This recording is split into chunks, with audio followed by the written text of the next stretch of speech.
We take many things for granted.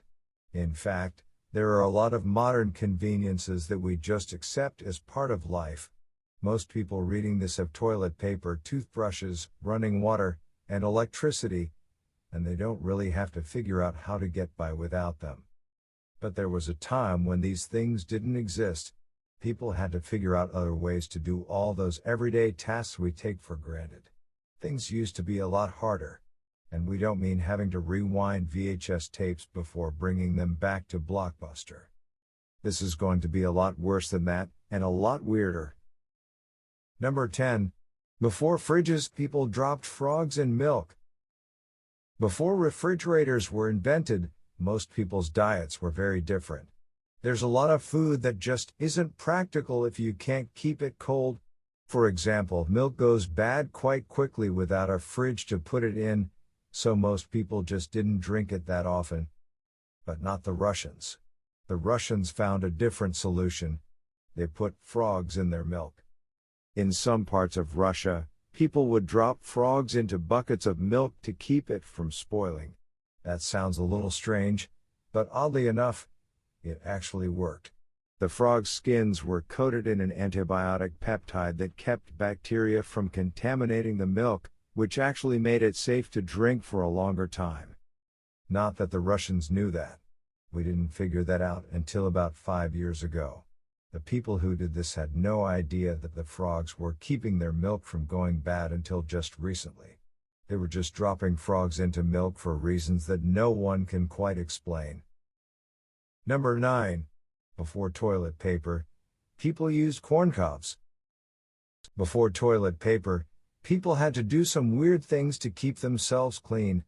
We've already told you about the Romans sharing a sponge on a stick and the Greeks wiping themselves with broken pieces of pottery. But weird ideas about bathroom hygiene didn't end with the ancient world. They carried into the 19th century. When settlers first came to America, they didn't have mills churning out extra soft, cottony toilet paper. They had to make do with what they had, which was usually leftover corn cobs. Later, the Farmer's Almanac started sending out copies of their magazine with a little hole in them. The hole was added so that people could hang the magazine by their toilets and then wipe themselves with the pages. It took until 1857 for toilet paper to be mass-produced, and even then, it wasn't that great. By 1935, toilet paper companies were advertising their products as splinter-free.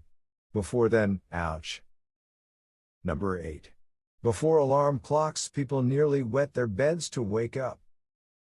There were a lot of ways to wake up before the alarm clock was invented. People living in towns had the chimes of the church bells, and people living on farms had roosters to crow them awake. But not everybody kept it that simple. In some places, people made getting up in the morning a much stranger experience. Native Americans would make sure they got up early by drinking as much water as physically possible before falling asleep. That way, the water would fill up their bladders while they were sleeping. Pretty soon, they'd be so full that they felt like they were going to burst. So they'd either get up early and get a head start on the day, or else just burst. In England, it was a bit easier. You could pay a knocker-upper to get you up in the morning. Your knocker-upper would come to your house first thing in the morning and bang on your window with a long stick. And if he wanted to make his shilling, he'd keep banging until you got up and shared with him the customary curse words of morning. Number 7. Before automated messages, people sat in booths saying what time it was. Speaking clock hotlines, those phone numbers you can call to hear a voice tell you what the current time will be after the beep, still exist. But when they first came out, they were a little different, and working for one was a lot weirder. In 1933, the first speaking clock hotline was set up in the United Kingdom. Anybody who wanted to know the time could call a phone number and hear someone say the time. But in 1933, they wouldn't get patched through to a recording. They were connected to a live person who was just sitting in a room staring at a clock and reading what it said, 24 hours a day. For some reason, people believed that sitting in a room, staring at a clock, and saying the time was a big honor back then. So phone companies held competitions to find the girl with the golden voice. One lucky girl would be sent up to the clock room, where she'd get to spend hours alone in the booth repeatedly reading the time to strangers. And if that didn't beat all already, she'd also get a whole 10 guineas. Number 6. Before artificial light, people slept in segments. Before our houses were awash in light 24 hours a day, people slept differently. According to one theory, human sleeping habits completely changed when we started lighting up our homes with torches and light bulbs. Life changed, too.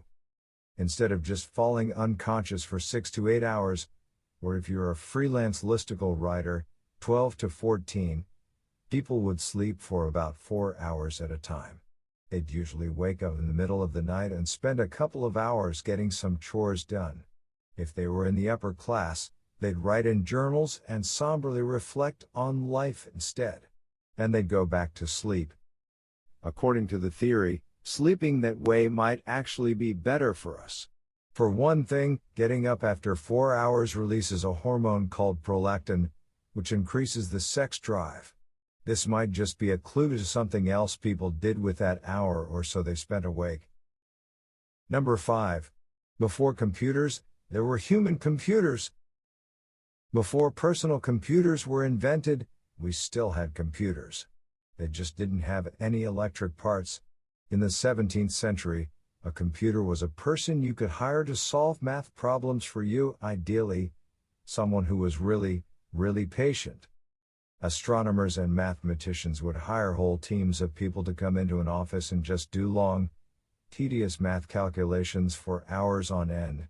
They usually worked in shifts to keep from burning out. It wasn't exactly fun math. They did things like calculate the mathematical tables for trigonometry and logarithms. They filled up books with the answers to long, boring questions so that other people wouldn't have to do it. It had an incredible effect, though. Human computers filled out those early logarithm charts before calculators were invented. These people were even used to calculate the movement of Halley's Comet by doing math that would seem impossible today without a machine. Number 4. Before toothbrushes, people rubbed crushed pots against their teeth. Before toothbrushes were invented, people had to find other ways to keep their teeth clean. A lot of ideas were tried. The Chinese poked their teeth with pig hairs, the Sudanese chewed on flavored weeds, and the Spaniards washed out their mouths with a refreshing glass of their own urine. But most cultures took a slightly more painful approach. Ancient toothbrushing was practically closer to whittling a piece of wood than it was to what we do today. People used incredibly harsh powders to scrape the gunk off their teeth. For example, the Greeks and Romans used a crushed powder made from bones and oyster shells. That sounds rough, but at least they came in special flavors to make them more palatable. They could choose between a sweet hint of charcoal or the scrumptious flavor of tree bark. It only got worse. By the Industrial Revolution, people were crushing up bricks and porcelain pots and rubbing them against their teeth. Other cultures, though, took the easy way out. Like the Elizabethans, who just said to hell with the whole thing, stopped brushing, and told each other that having black, decayed teeth was just a cool, fashionable look. Number 3. Before trains, people didn't care what time it was. We've had clocks for a long time, and we had sundials before that. But that doesn't mean people were glancing at the time every 5 seconds. Until the invention of the railway, knowing the exact time just wasn't very important. So generally, people just didn't care about the exact time. There was no standardization of time until trains came along. People would have a vague idea of the time of day, but it could be different from one town to another.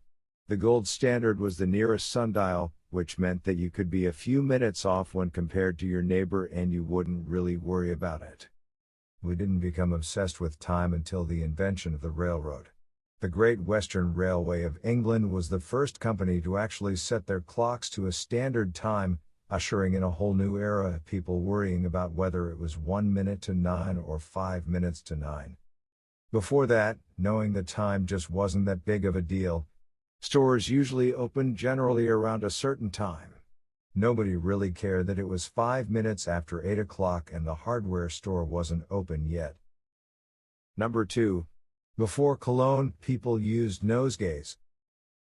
In medieval Europe, people would gift each other nosegays.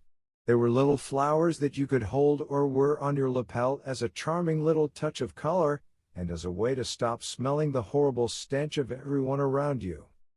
At the time, people weren't quite as into the whole bathing craze as they were during other periods in history. In some parts of Europe, people only bathed once a month. Nearly everybody was walking around with such a horrible stench that they'd given up on making themselves smell good.